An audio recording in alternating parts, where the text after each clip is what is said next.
actually fighting for. Like Malcolm said, we fighting for land. Freedom is independence is based on land. You know what I'm saying? And so we started to become way more mature in regards to our fight, not just fighting to eat and take a dump next to some white guy. Why can't we have our own territory, our own laws, our own institutions that can send us to destiny that is better than just being equal with some rapists? You know what I'm saying? So we can go to the next slide. The situation is that where we are today, because we did fight for some things. We had large portions of our community that was right alongside, lockstep with us, fighting for the gains that we experience today. But our enemy don't sleep. They don't sleep. So there are many gains that we have actually got that have somewhat been loosened and lost within the several, maybe 5 generations, 6, 7 generations that came since then. And so when you talk about whether Father Kwame mentioned Neely Fuller Jr. Neely Fuller Jr. talks about the 7 areas of people's activity, whether it be labor, law, sex, politics, entertainment, war. And so, and I like to say, or war, because all of these is warfare that is being waged on us, whether you're talking about it in the health profession, whether you're talking about it in education, whether you're talking about it with what we see on TV, they got us painting our chains. That's right. You know what I'm saying? Well, whatever it may be, the incarceration of our brothers, wholesale incarceration of our brothers and sisters and babies. You know what I'm saying? So we are still in, if not worse, condition that caused the youth, the adults, and the babies to get up in an uproar and cause action to happen to make the changes and to actually create a situation where we don't have to be where we're at right now, where we're in resurgence to what we had. If we can get our own territory and our own land and create and do for ourselves, then, like on the African continent, where they got their independence, they got their own countries. At least they still got the land. So right now, we don't even, bigger heights, or what? You know what I'm saying? We don't even see ourselves as even a nation, much less as a people. You know, one people. I mean, hey, I'm gonna be real. It's hard for maybe some people in the room to say that they're African. Nah, brother, we the Asiatics. You know what I'm saying? We might get lost in regards to ideology. Nah, brother, it ain't about all that pop gun rhetoric or whatever. All you got is a 38. They got such and such. Nah, brother. You know what I'm saying? Malcolm said all that brother needed was a blade. You know what I'm saying? With that guerrilla warfare, and that they couldn't even win on the ground no more. And we'll go back and forth about ideology. Some people say that all we need is to wear a dashiki, and we can go into Procter & Gamble, and we can have, I'm saying there's many different things in regards to that separate us.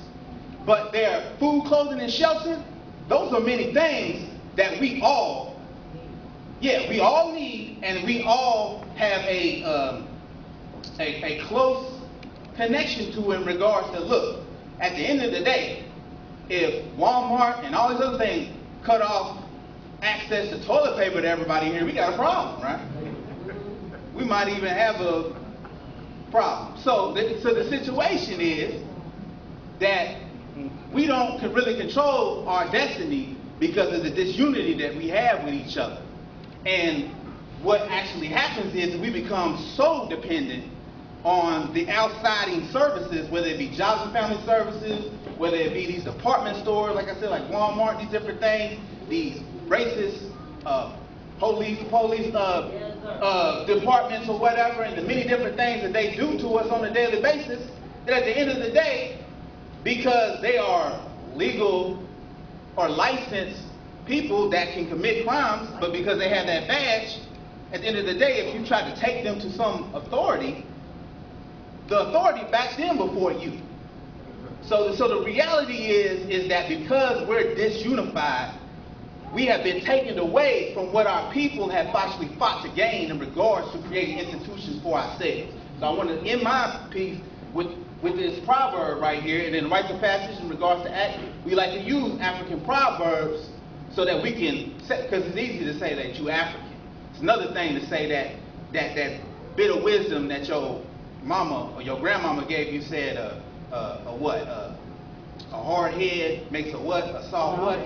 You know what I'm saying? That type of wisdom that they put on us, we might not get it till later on. So we like to sow them seeds in the rites of passage sessions so that they can look upon that, you know what I'm saying, later on. If not currently, if in this situation. But it says, if y'all can read with me, when brothers fight to death, a stranger inherits the father's estate. And the reality is that even within integration, and us even having some levels of governance, like, well, we got black mayor, no more. Well, we had a black police chief, that's it, whatever. But I'm saying, like, the reality is that because we can't be serious with each other and seriously unify, other people can come in and manipulate all those different things the same way that they did on the continent. The same thing that they're doing today on the continent. The same thing that they're doing today right here in Cincinnati. Where they'll pin different organizations against each other, like, I'll be nice. But you got these benevolent white guys that will show up and give money to different parties or whatever to keep people disunified. I done seen it. I know many of y'all in here done seen it. We got to be way more sophisticated and wise. And I ain't telling you not to take the money, but I'm telling you to tell him to do what he's going to say he's going to do, and then we get our stuff right with that money.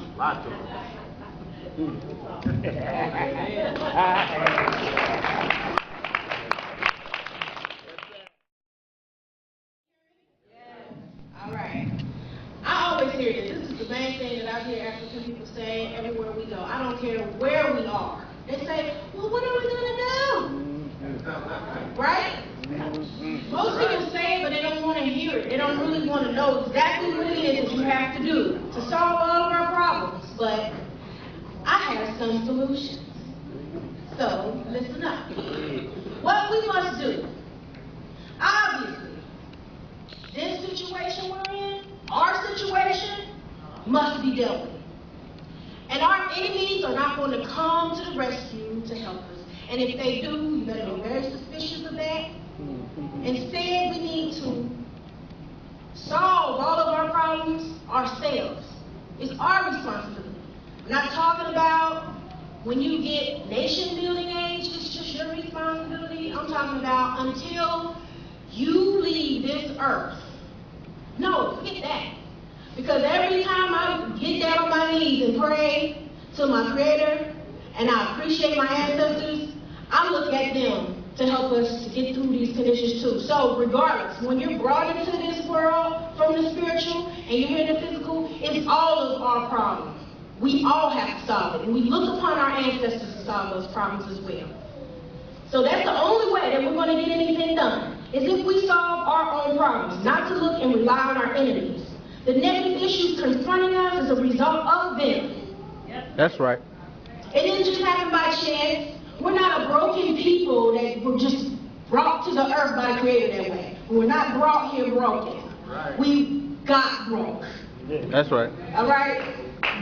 And that's on so many levels, economically, physically, emotionally, all of that. We got broke. Right. The first thing that we must do is look at the lessons from history. There are so many lessons of history.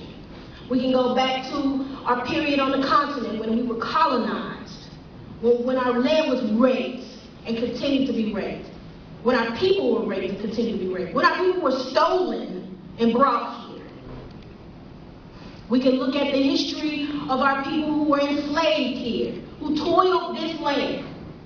And if anybody has any doubt about the work that we put into the land being the way it is, I just want you to open up your books. I want you to go back in history and remember who were the ones who toiled the land here. Who were the ones bringing food to the table? Who were the ones bringing clothes to everybody else's backs? Our people did that. That's right. Our people built this country. There are three different things that we have to look at in our history. Where did we come from? Anybody got the answer to that? Where did we come from? You can say it loud and proud, y'all. Where did we come from? Africa. Mama Africa. What are we connected to? And what were our many accomplishments? You came from Africa, like you said. We are connected to the nation of Africa. Africa is a nation. And your accomplishments made you great. That's what we came from. That's what made us great. All of our accomplishments. So if we are to be great again, we must get back to what made us great in the first place. That leads us straight to African culture, spirituality, principles, values. All of those things that seem like they're blown up in smoke now. Because what we look at with the conditions of our people currently, it's like we don't have values and principles.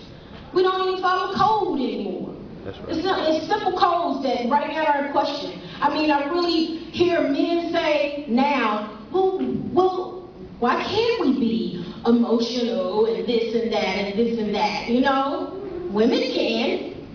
And then I hear women say, well, why can't we be hard and tough and rough? Men are.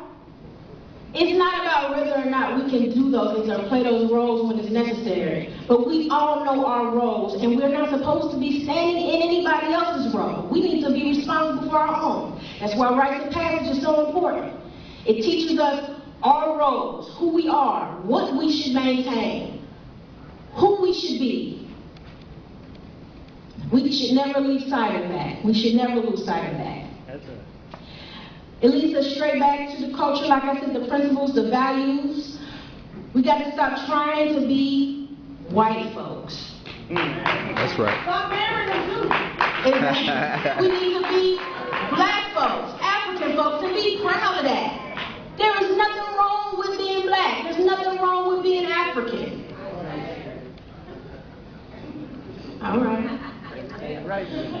The next thing we must do, when it comes to, we must look at our strengths. And we also need to look at our weaknesses. No doubt our strengths are looking up and out for each other. Looking up to and out for each other. We do that. I don't think it happens enough, but we do it. We look up to our parents. We look up to our elders. We look up to people, freedom fighters. We look up to each other. We look out for each other. And our weaknesses are, we can go on and on for that too. We know what our weaknesses are. We always give all of our culture, our food, our resources away. That's why Africa is the way it is. I'm not saying that it's terrible for us to be a giving people, but we have to see that certain people that come in there with their hand out, they might not have our best interests in mind. And this will repeat itself if we continue to believe that we always have to be giving people. We always have to be sacrificial people. Some things need to be kept sacred. Some things need to be held on to. And we shouldn't be ashamed of that because every other culture has its limits. There's certain things you should not know. I don't know if you all know about Brother Bruce Lee, but his people came down hard on him just for teaching them martial arts.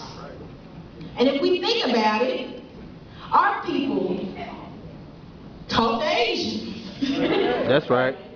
And they was like, okay, they taught us this, let's keep this to ourselves. So we taught them, and they kept it to themselves. And now we so lost to what we had, we think they originated the martial arts. Right. And that's what your enemy will do to you if you continue to give away everything you have. They're going to take it, claim it, and they're not going to let you get any part of it. Right. Clearly our weaknesses have been that we always are willing to share with everyone and everything. We must remember the old proverb that everything that looks good ain't good. That's right. Next, we must be clear who has been our friend and who has been our enemy and will continue to be our enemy. We must keep giving. We need to stop giving the benefit of the doubt to those who have never meant us any good. And we must pay attention to the worst of the people who have been our allies and comrades. Who are those people, y'all, right here on this land? The natives. The native folks. The indigenous. All right? The indigenous folks to this land. They told us about this proverb. Everybody knows what it is. Well, if you want to shout it out, go ahead. What proverb did they give us about the white man? White man speak with forked tongue. With forked tongue. That's right. They learned the hard way. I challenge you to go out and look for your native indigenous person right now. I know that's right. And see how many you come up with. Amen. They know. Next, how do we get where you and I need to go? How do we get there? How do we accomplish all of these things? First, we must be clear that this condition of dependence that we have, self-hate, self-pity, it comes on from white supremacy. Because that white supremacy, it seeks world domination. It's not just here in the United States, it's all over the world. And rendering us, our people, nationless, homeless, and without clear identity is a part of that plan. And when we go to get back to a condition of having unity among our people and control of the African homeland as a base of support, even if we choose not to live there, just supporting our people and establishing a government dedicated to making sure that no one gets a piece of the African pie until all Africans have a piece of the pie. Then we will begin solving our conditions. Our best option for getting there is to organize, or we'll perish. That's right. That's our only choice. We must organize the young, the old, the rich, the poor, the smart, the dumb, the skilled, the unskilled, and everything else in our community. We must work to make sure that African people all over the world understand that we are one people, and our collective destiny is the same. We must fight tooth and nail to ensure that Africa belongs to the Africans.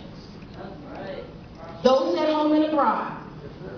We must have Pan-Africanism. Here are some organizations right here that you can be a part of.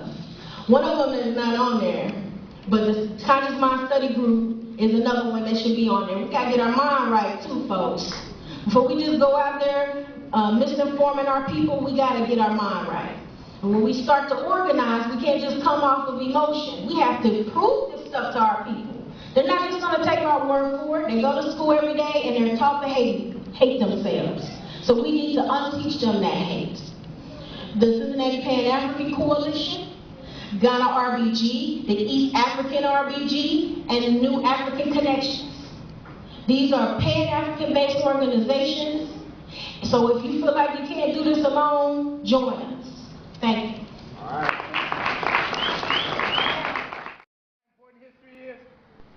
Yes, sir.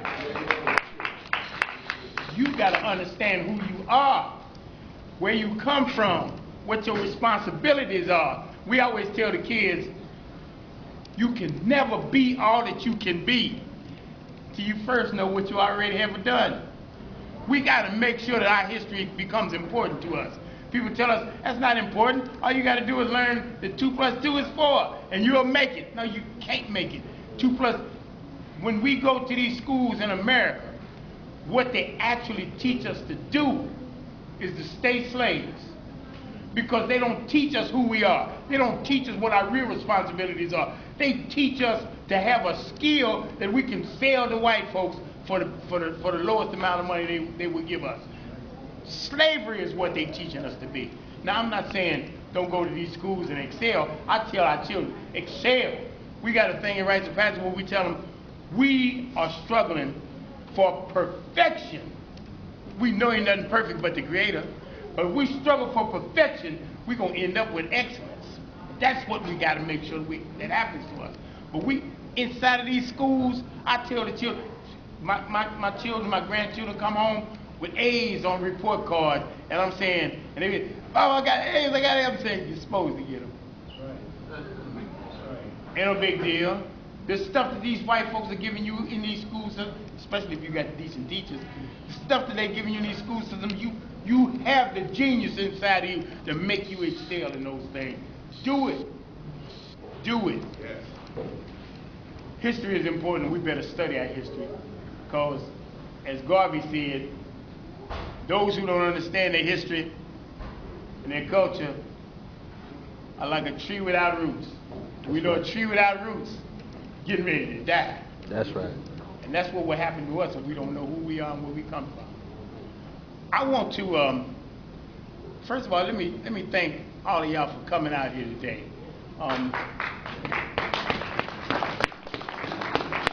Bobby Terry really deserves it. That's right. And I just thank y'all so much for coming and being a part of this. I really want to thank Bobby Terry's family for coming out and being a part of this whole thing, because that made it real for me. I really feel just to see y'all, especially Terry Jr. Man, you look just like your dad. Damn! But I really appreciate, you know, y'all being here. I want to say that we did give people a chance to come up and be a part of the program. If there's anybody, and I know we want to eat some food, but if there's anybody who would like to say anything about Bobby Terry that didn't get a chance to, if you just raise your hand, I'll give you a couple of minutes to come up and say whatever you need to say.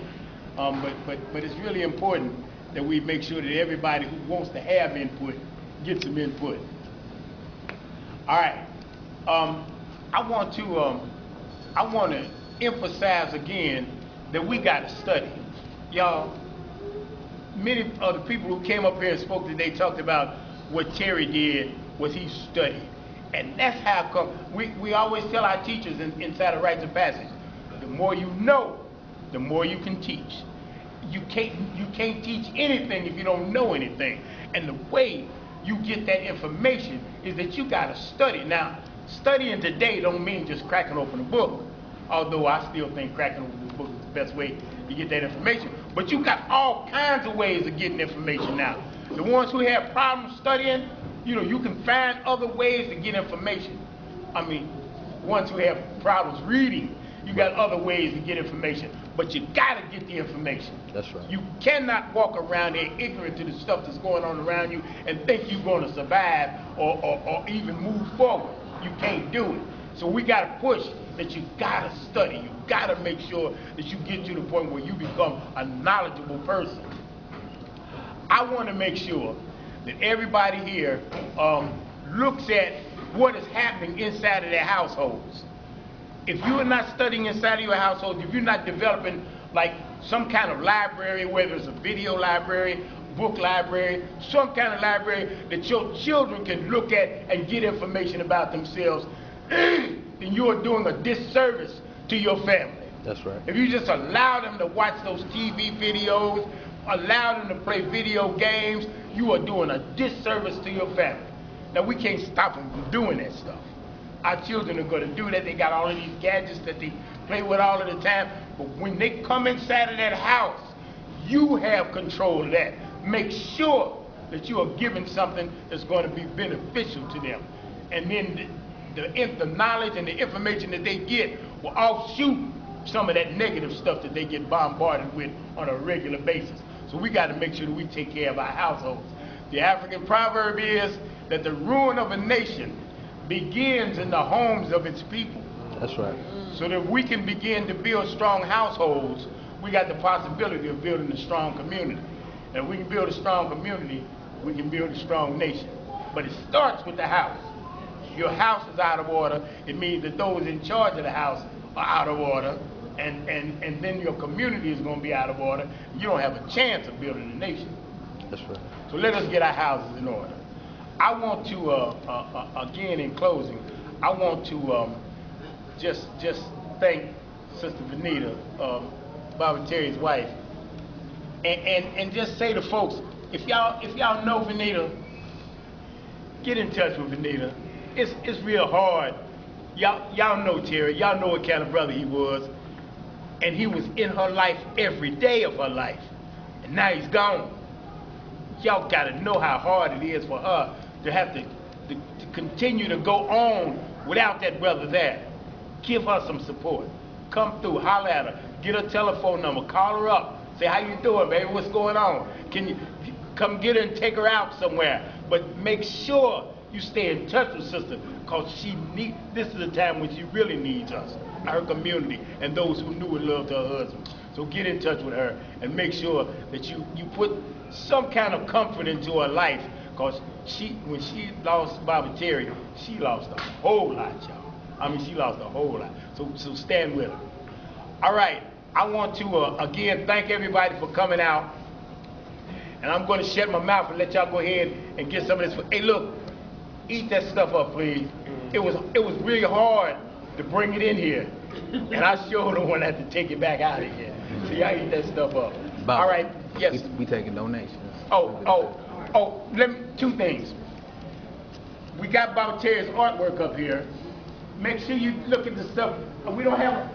If you go to Sister Benita's house and see all of the stuff that's all around the house, some stuff sitting in the corners, almost stuff on the wall, you will know that we just got a snippet of what Pt3 was capable of doing here. But check it out and see that genius that was coming out of him. And I'm guaranteeing you, it'll make you feel good. Anybody who would like to, one of the things, the problems that we always have is when we try to do the kinds of things that we're doing in the community, talking about reestablishing the African nation, ain't nobody getting ready to support us in doing that. We got to support ourselves. So I always say to folks, and I don't, go around, my group knows that I'm not the one to ask people for some donations. But if y'all want to give anything to the struggle that we're engaged in, y'all can put a couple of dollars on this table right here, and we'll make sure that we use it inside of that struggle for rites of passage. We use it inside of that struggle for building the kinds of teachers that we're trying to develop here. And we just had a graduated, well, we didn't graduate them yet. We're going to graduate them next Saturday. But we just had a class of teachers come through our teacher training. So when the weather breaks, we're going to have a number of teachers ready to come out and teach the community's children in the rites of passage tradition. And it always requires dollars, and we don't have dollars, but we done figured out how to work on half a shoestring. But if y'all can help us get a whole shoestring, that would really be a big plus to us. So if y'all want to make a donation, put it on the table up here. We really would appreciate that. But let's everybody just have some food, have some fun, and keep the memory and the spirit of Pt3 alive. Thank y'all for coming out. I appreciate it.